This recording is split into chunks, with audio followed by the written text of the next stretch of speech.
Hi chickens, welcome to episode 1 of the Fibrepunk podcast. My name's Marcus and I'm coming to you from Glasgow. I might as well introduce myself a little bit more for those of you who don't know me or follow me on Instagram. I started crocheting when I was about 13, so 12 years ago, and I started knitting about 10 years ago, although I never really got my teeth really stuck into knitting until maybe 3 or 4 years ago, basically when I discovered sock knitting. About 6 years ago, I bought a drop spindle, and then about 2 weeks after that, I bought a spinning wheel because I don't have time for a drop spindle. It's too slow for me. I still use it, but for certain things, but for the most part, no, it's not happening. I'm far too impatient for a drop spindle, but they are really cute.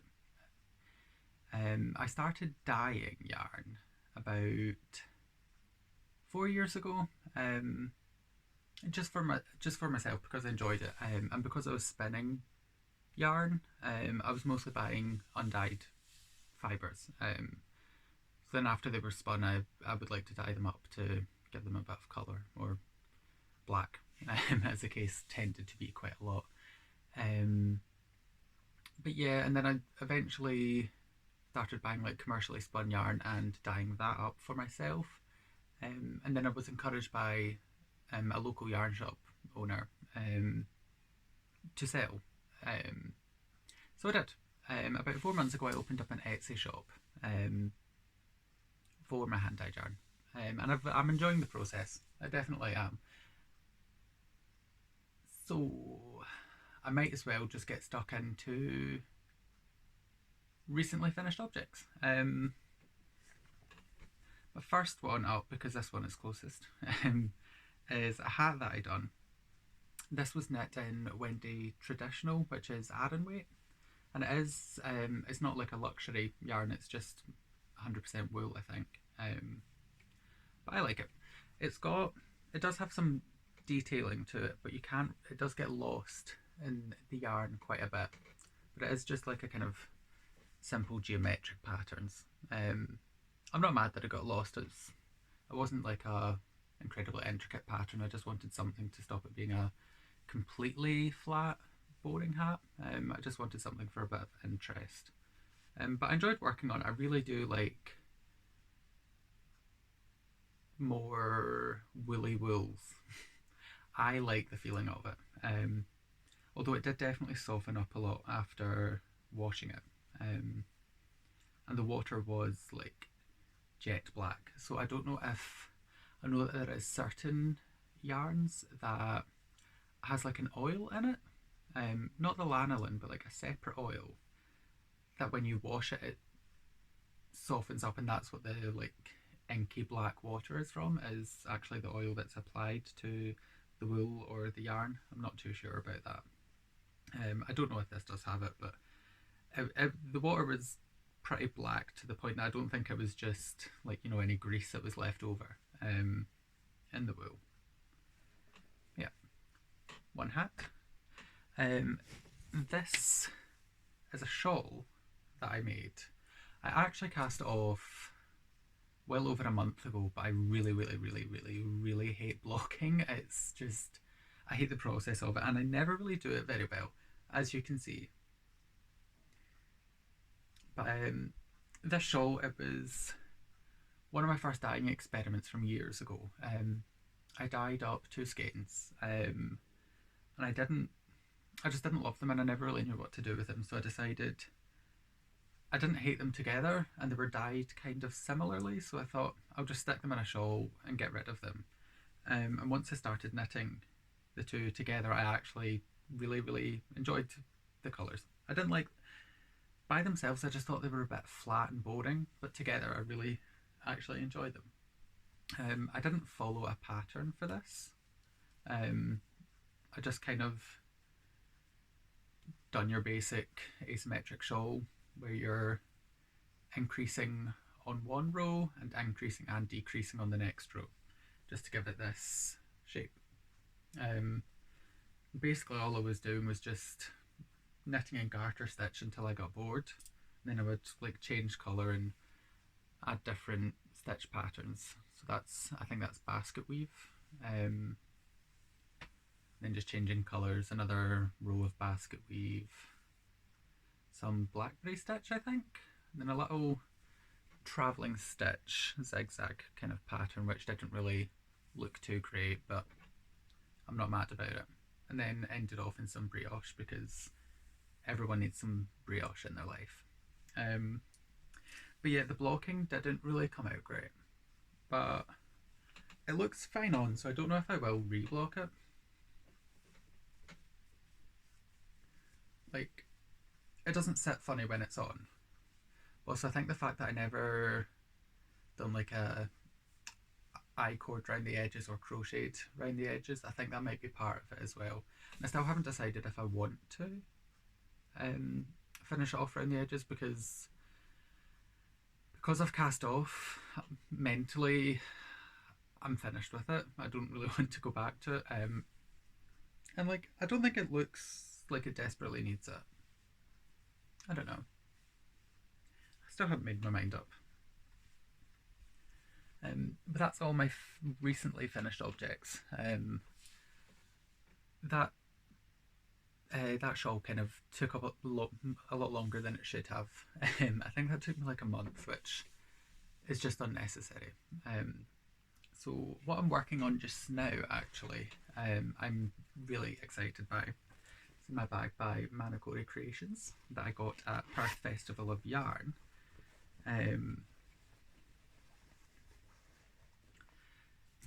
This is a pair of socks.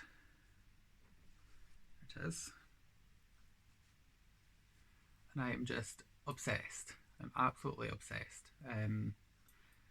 The yarn is by Dye Candy that I also got at Perth Festival of Yarn 2018. This is the Brat colourway on the Super Sock base, I'm sure it's called. And the pattern is V Junkie by Alice Yu, I think. If not, I'll correct it. But I don't know, I absolutely love this yarn. It is super bright, which is a bit scary for me, but I absolutely love it, and I think it works really well with the pattern. Yeah, I'm super in love with it.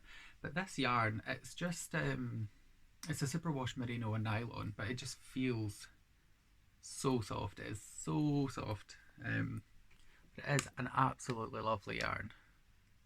You can focus. I was trying to photograph this the other day, and the colours are so bright. The camera on my phone just could not deal.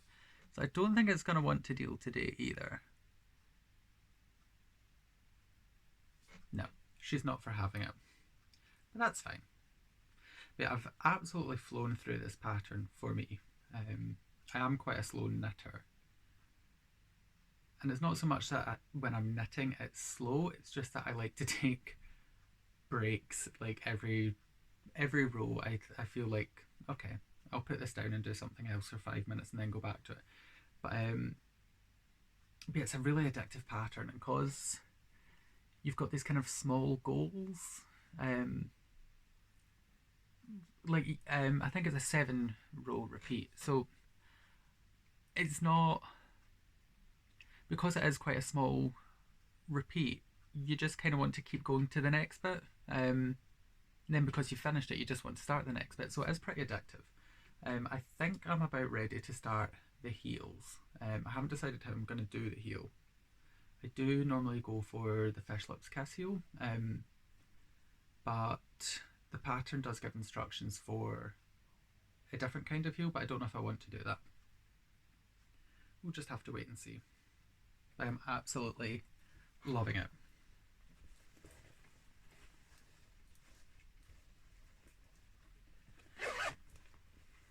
Up next is incorrect, actually. I wanted to talk about my mitered square blanket. I'm keeping this in a tote bag I got from Easy Knits, and I have an upside down, actually, alpaca pin. No, okay, he's just He's just going to be an upside down alpaca pen, I'm guessing. Um, I restarted this last year, 2018, so not much has actually been done. I had started one previously, but I I wanted all of the, I don't know, what do we call this? I'm going to call it a seam because it looks like a seam. It's not a seam, but I'm going to call it a seam. I wanted all the seams to be pointing in at each other so that they would form diamonds on my last one. And I made quite a bit of progress on my last one, and then I just decided I was giving myself far too much work for what's supposed to be a pretty mindless, easy kind of take 5 minutes per square kind of show. It does not take 5 minutes for me to do anything, but you know, like it is meant to be a easy, brainless project, and I was just making it too annoying. So I restarted it, and I'm actually doing a little black border round each square, which I quite like. And again, I kind of regret this already. I wanted, I think I'm gonna do make it square so that these, and I think I'm gonna knit triangles, so like half squares in between the gaps so that it's flat at the bottom so that I can make a rectangular one, which already I'm kind of like, am I putting more work into this and this is necessary? But that's what I'm doing, and I'm not restarting another one because that would just be ridiculous. But I've also seen the northeasterly blanket, which when I first seen it, I was kind of like, I've not long restarted my mitered square shawl, and I knit the Zip Zap Swoosh scarf by John Dunn Ballum of Easy Knits, which actually has a pretty similar construction to part of it. Well, it looks to be pretty similar anyway. But you have these chevron sections, and it's actually upside down. We have all this chevron work, and I absolutely love this scarf, but I've done it. So looking at the northeasterly, I was kind of thinking I don't really want to do that, because you know this is like a 6 foot scarf of that, and it took me ages. Again, slow knitter, lazy knitter, more than anything else. But so I didn't really want to do the northeasterly, but now that I'm seeing all everybody's amazing pictures of the northeasterly blankets that they're working on, and I actually really enjoyed the chevron section of this. So I think I'm definitely going to start the northeasterly soon. Um, I can't resist. I love anything chevron. But up next, I am going to be working on the Vaulted Shawl by Sue Stratford. Again, if that's incorrect, I will correct it somehow. I have no idea. But I am wound and ready to go. If you haven't seen the Vaulted Shawl, it is insane. I love it. But this is the 3 yarns I'm going to be using. These 2 yarns are by Love Hand Dyed, which I bought at Perth Festival of Yarn. I'm now just realising that this entire video is Perth themed, unintentional, but there you go. And this yarn is by Love Bugs Yarns, where I did save the labels. Where's it? Oh, they are both here. This is a Love Hand Dyed yarns, and it is 75% wool, 25% nylon. Whoops.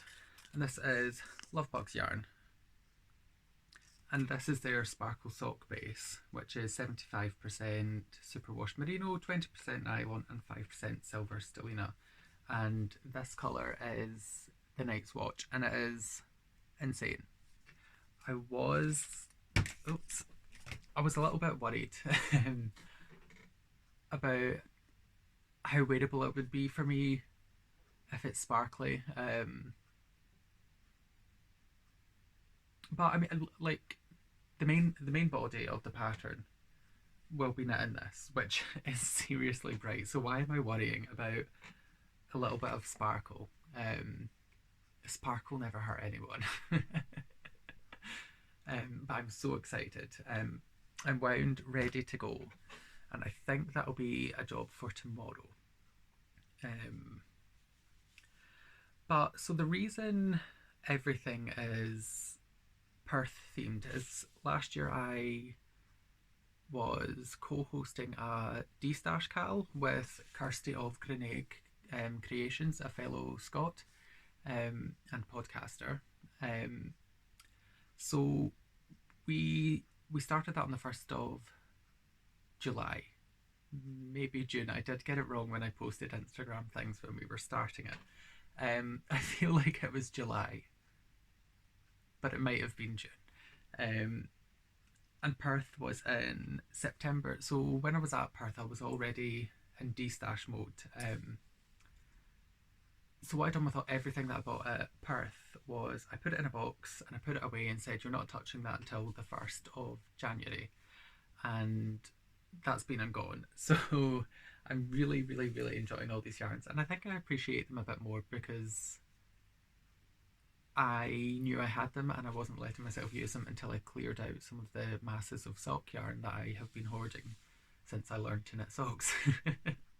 So I've run out of yarny things to talk about, so I'm just going to ramble a little bit because why not?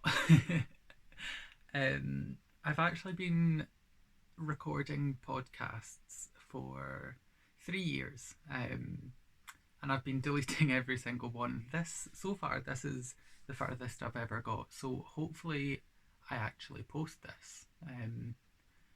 We'll never know. But the reason that I've actually finally like done it and prepared for it and all that, a good few of my woolly tribe, if you will, have been really encouraging me, especially Victoria. Victoria has been a huge motivator for me to do this. And she's been giving me like really good advice. She's not a podcaster herself, but um, it's not even just advice. She's just been giving me reassurance and the boot up the proverbial that I have sorely needed to finally do this. But I do think that podcasting will be good for me. I think I'm hoping more than thinking.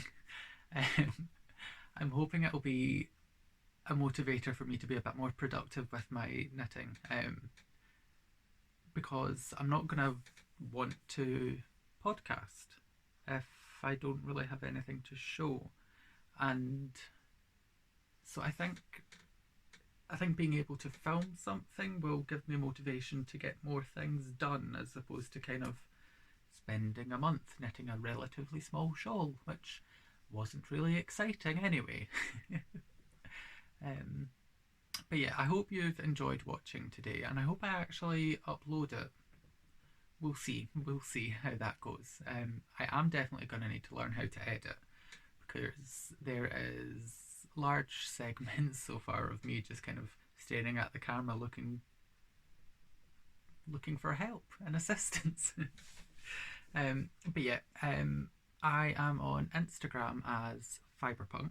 I do have a Facebook page under Fibrepunk as well, but I don't post much on it just because I haven't really found an audience on Facebook yet, mostly because I don't post on it. But I just don't really enjoy the way Facebook works for a business profile. Is that what they call it? I don't know. Um, it seems really restrictive, and it seems to be constantly riddled with errors. Like when I first created it, I actually spelled the address for my Etsy shop wrong, and it took me a month to fix it because every time I tried to fix it, I would just get an error message and it would stay in the usual incorrect spelling. And lots of other things, like when I have tried to post, it just says error message, error message. It's not happening. So I don't really use the Facebook page yet. Hopefully, I will do eventually.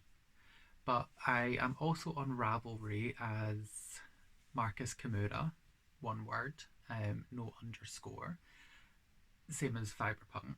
Um, but again, I use Ravelry more as a resource than I do a social network.